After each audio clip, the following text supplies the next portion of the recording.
Hey everybody, it's Chris from CRT Sports Cards with our weekly T206 video. These are cards that arrived in the mail over the past 7 days. And this week we had 10 arrive, so that takes us to 71 on our binder set. As you can see, there's a Hall of Famer up top. And then when you look at the backs, there are some polar bears and then there's some sovereigns. So a good variety of cards this week have arrived, and we'll get to those here shortly. But if you're ever curious on where I get my information on these players, I would recommend picking up this book right here. This is the T206 collection.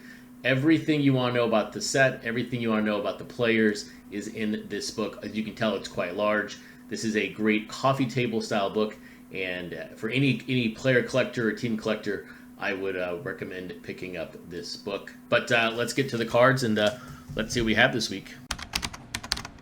Here we have Dave Brain. Dave Brain was born in 1879 and died in 1959.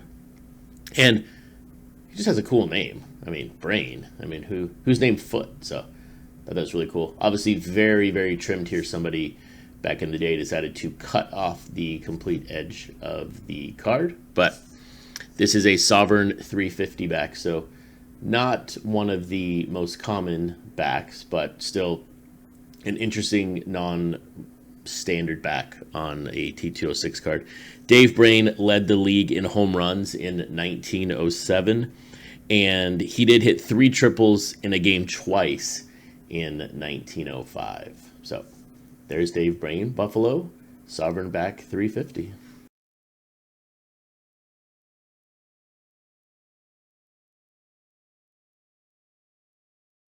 Here we have Bill Chappell. He was born in 1881 and died in 1944, affectionately known as Big Bill. He was a career minor leaguer, and in his career he had a record of 115 and 108, and he pitched 634 innings. This is very simple Piedmont back, but you can see missing a little bit up top there, so interesting to think about over the years.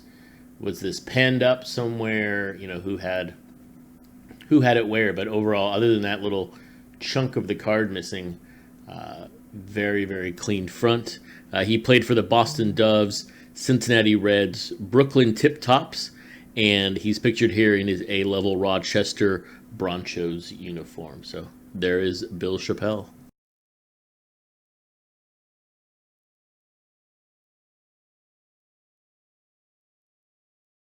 Here is Hal Chase. Hal Chase was born in 1883 and died in 1947. Polar bear back, and just a amazing blue to these, in my opinion. Hal Chase was one of the greatest first basemen to ever play the game. Unfortunately, though, he was addicted to gambling. He was the NL batting crown champion in 1916 by hitting .339. Very obvious that he laid down when he was playing, obviously betting for and against the teams he was playing on and against in his career.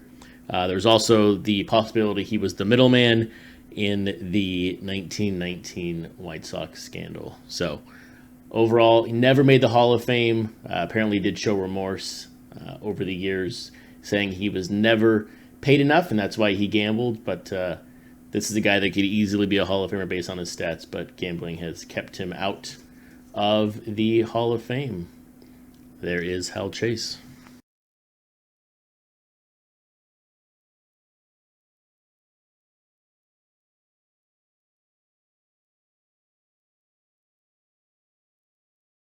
Here is Harry Davis, and another card with the missing top right corner, but I love the look. I love the collar there. And Harry Davis was born in 1873 and died in 1947. This is Sweet Capital back, so it's a paper loss in the back, multiple spots. Someone wrote the number 2 up there some time ago. In 1904, he led the league with 10 home runs, and that's obviously right in the middle of the dead ball era.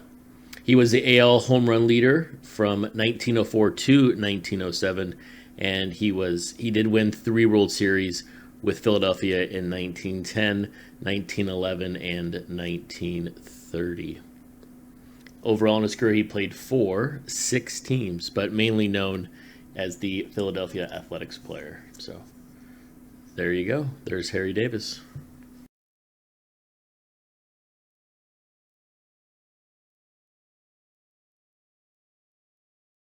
Here is Josh Devore. Sorry.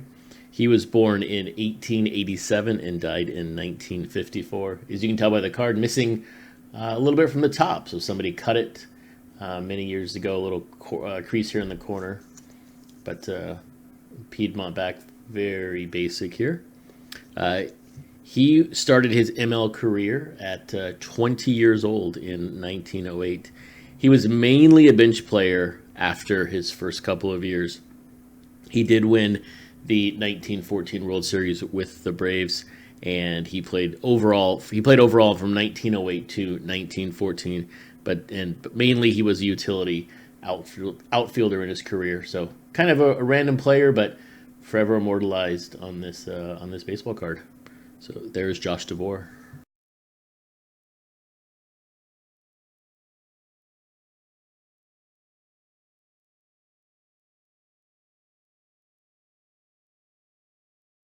Here is Joe Lake. He was born in 1881 and died in 1950. As you can tell by this card, extremely beat up.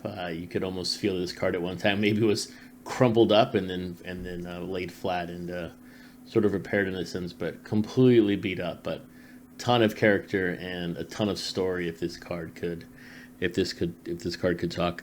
He was basically a journeyman. If you read back on him, he was relatively ineffective as a ball player, and he led the league as a rookie with 22 losses, and he retired at 33 years old. He played from 1908 to 1913 for 3 different teams. So largely just an ineffective player, but here he is on a baseball card. It's 2019. So there's Joe Lake.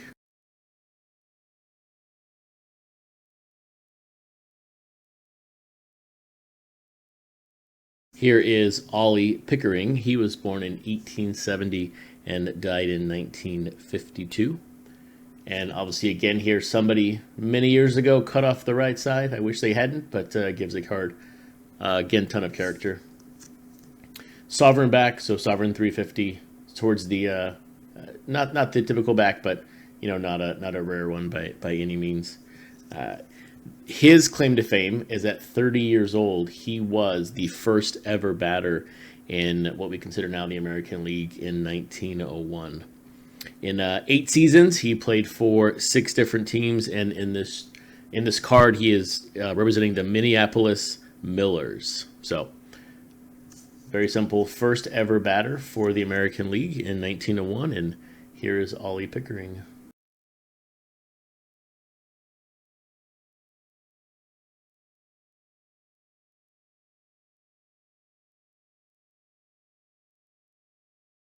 Here is Jim Stevens. He was born in 1883 and died in 1965. His nickname in his playing career was Little Nemo, and he was basically a very weak, ineffective hitting catcher. This is a very simple Piedmont back, and you can tell somebody glued it to a binder, and it's been removed. Got some paper loss now, but he played for the St. Louis Browns from 1907 to 1912. He never hit over 249 in a year, and in one game in 1911, he was one of the 2 catchers that allowed 15 stolen bases. He alone allowed 7 in one game. So there you go. There is Jim Stevens, or better known as Little Nemo.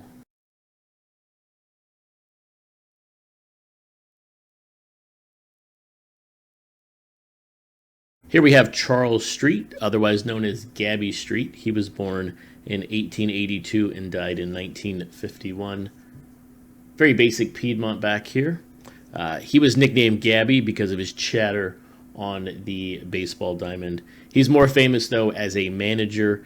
As a manager, he won the 30 and 1931 pennant, and then again was the manager in the winning manager in the 1931 World Series. He was a color commentator for the Cardinals after his playing career, and he mentored Harry Carey. So if you think of Harry Carey, you've got to think of Gabby Street. So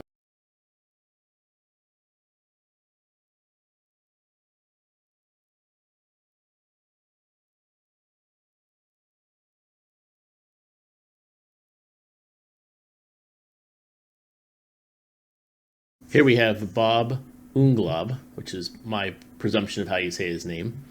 He was born in 1881 and died in 1916.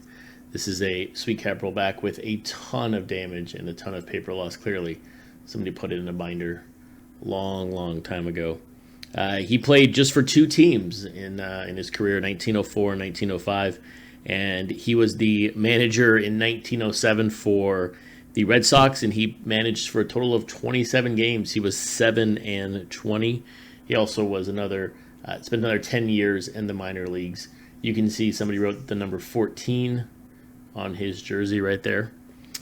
And Bob unfortunately was killed at the age of 35 at an accident while supervising locomotive repair in Baltimore. So someone like myself who is 37, to think that this individual died at 35 in 1916, which is over 103 years ago, is just crazy to think about. But there is Bob Unglob.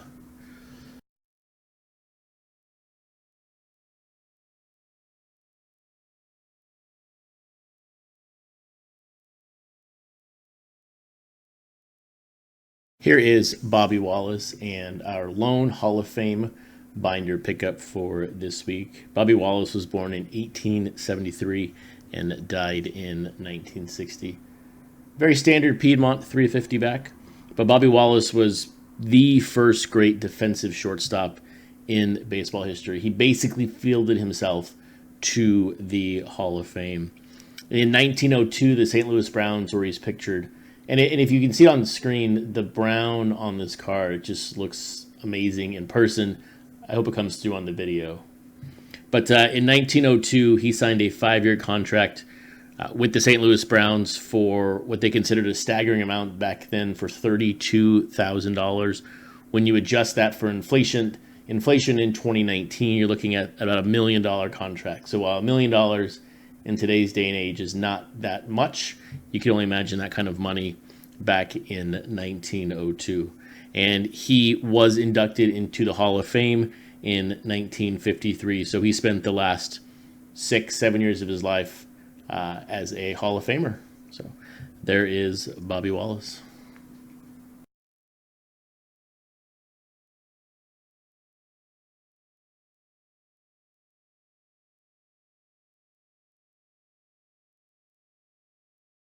Thanks for checking out our video this week of our binder progress in our T206 set. As I said at the beginning, we're already up to 71 of 520. That seems like it's going to take me years to do, which it will, but we are inching closer to that 100 card mark, which is very exciting.